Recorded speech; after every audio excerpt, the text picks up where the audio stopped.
महाराष्ट्रासाठी ऐतिहासिक ठरलेल्या विधानसभा निवडणुकीचा निकाल लागला। निकालाचा कल हा महायुतीच्या बाजूने झुकलेला पाहायला मिळाला।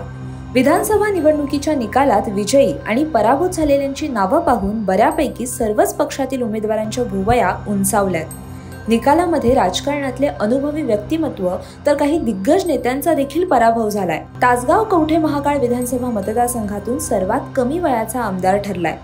या आमदाराचं वय आहे केवळ 25 वर्ष। महाराष्ट्राच्या इतिहासातील सर्वात तरुण आमदारांपैकी एक आमदार यंदाच्या विधानसभेमध्ये निवडून आले ते म्हणजे रोहित आर पाटील। रोहित पाटील हे माजी गृहमंत्री दिवंगत आर पाटील यांचे चिरंजीव आहेत। राष्ट्रवादी काँग्रेस पक्षात फूट पडल्यानंतर रोहित पाटील आणि त्यांच्या आई सुमनताई पाटील यांनी शरद पवारांना पाठिंबा दिला।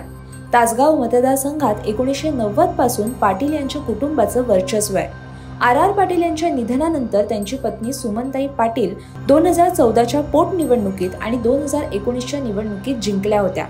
सुमनताई पाटील यांच्या नंतर रोहित पाटील हे पहिल्यांदाच निवडणुकीच्या रिंगणात उतरले आणि पहिल्या प्रयत्नात रोहित यांना हे यश मिळालं। रोहित पाटील यांना शरद पवार गटाकडून तासगाव कवठे महाकाळ विधानसभा मतदारसंघासाठी उमेदवारी देण्यात आली होती। त्यांना तिथे मोठं आव्हान होतं ते म्हणजे माजी खासदार संजय काका पाटील यांचं। संजय काका हे 2014 आणि 2019 या सलग 2 वेळा सांगलीचे भाजपचे खासदार होते आणि राज्य निवडणूक जाहीर होण्यापूर्वी उपमुख्यमंत्री अजित पवार यांच्या गटात गेले आणि त्यानंतर संजय काका पाटील यांना अजित पवार गटाकडून उमेदवारी देण्यात आली।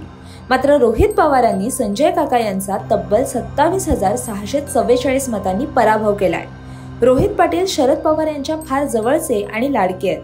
तसंच रोहित यांच्या प्रतिज्ञापत्रात केलेल्या संपत्तीचीही तेवढीच चर्चा आहे, कारण प्रतिज्ञापत्रात उल्लेख केल्याप्रमाणे त्यांच्या नावे फक्त 36,000ची रोख रक्कम तर 1,60,000 रुपयांचे दागिने आहेत। त्यांच्या नावावर बंगला किंवा गाडी नाहीये।